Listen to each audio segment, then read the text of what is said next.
Hey, folks, welcome to Win Anyway Live. Wednesday night, late. I should be in bed. It's been a long day, but we're going to get this out one way or another. And I want to share a story with you from when I was a kid. Imagine yourself, 7 years old, on a bike, trying to use your foot to kind of push yourself along because you don't actually know how to ride a bike. I mean, you know theoretically how it's supposed to happen, but you have terrible balance because your left leg is atrophied. You walk with a limp. You've got not a lot of core strength, and you've never really ever been able to get your bike going. So you just go around sitting on your bike using the curb to foot yourself around. Well, I was at the top of that hill. And then I lost track of the curb. And my bike just started hurtling down the hill. And I really had no choice. I didn't have any brakes unless my feet were on the pedals. And I could get my feet on the pedals and pedal backward to hit the brake. It was one of those really old bikes. I finally got my feet on the pedals. And I'm pedaling forward. I'm like, I'm riding my bike. I'm riding my bike.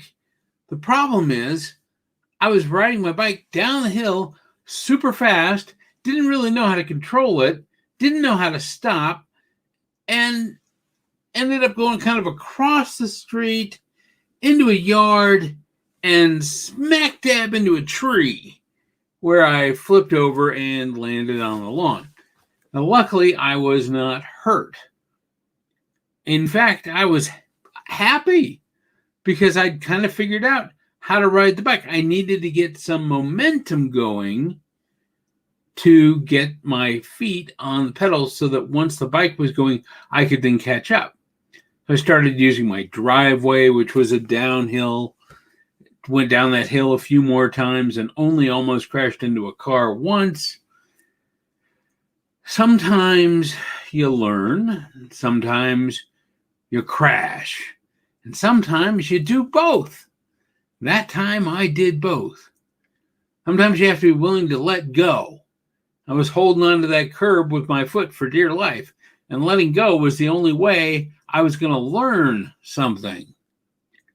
Now, I guess it'd be best if we didn't always crash at the end of it, but sometimes that's what's going to happen. You're going to let go. You're going to let yourself do something that you've been stopping yourself from doing because you're not sure how it's going to go. And then you're going to crash. It's not going to work, but you will have learned something on the journey down the hill. And then you could take what you've learned and do it again and do it again until you have mastered it. See? See what you can do with storytelling? 7-year-old me sharing his wisdom with you. Go out there and win anyway. We'll see you tomorrow.